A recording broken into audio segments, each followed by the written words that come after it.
Love Sure. that. Oh yeah. Did you guys struggle at all with like doing the co-producing over Zoom, different, not being together all in the same room? Did you guys struggle with that at all, or was that pretty easy for you?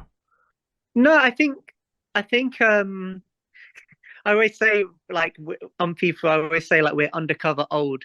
So it's like we've we've been playing music for a long time, and like with Prestamika, I did 3 albums, and that's just one band, and Jake's. We've all four musicians in this band have been involved in various creative projects, and we've all been in bands. Like me, Jake, and Richie especially. We started playing live when we were like 11 or 12, and Meg Mhm. was like 13, 14, I think. So Oh. we've been at it for a long time, and I think because we've been through the process so many times, you kind of know roughly what you do. But it was certainly a little bit daunting being like, okay, we've done pre-production, which we did with Machine, where it's like we wanted that external opinion that we really trust on the songs, being like, maybe this section could be a little bit stronger, or maybe we could refine it here.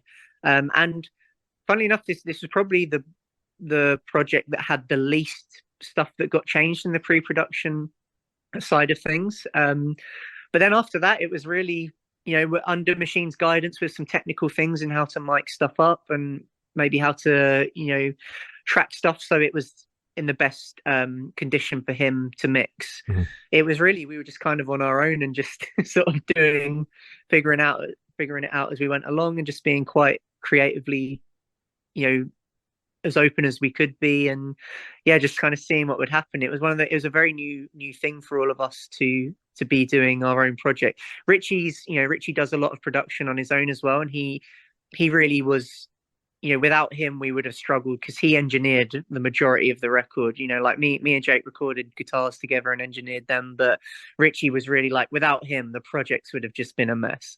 Like he and stuff would have been done wrong, and there'd be stuff in the wrong place and there'd be stuff missing, and he really he was like the just yeah, he was like a godsend for that process. So we were really fortunate to have him. But in regards to the production side of thing, it's kind of just like writing music really.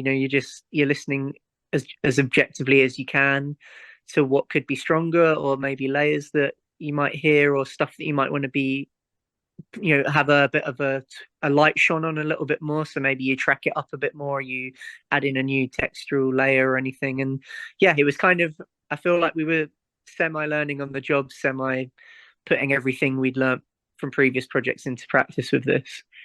Oh,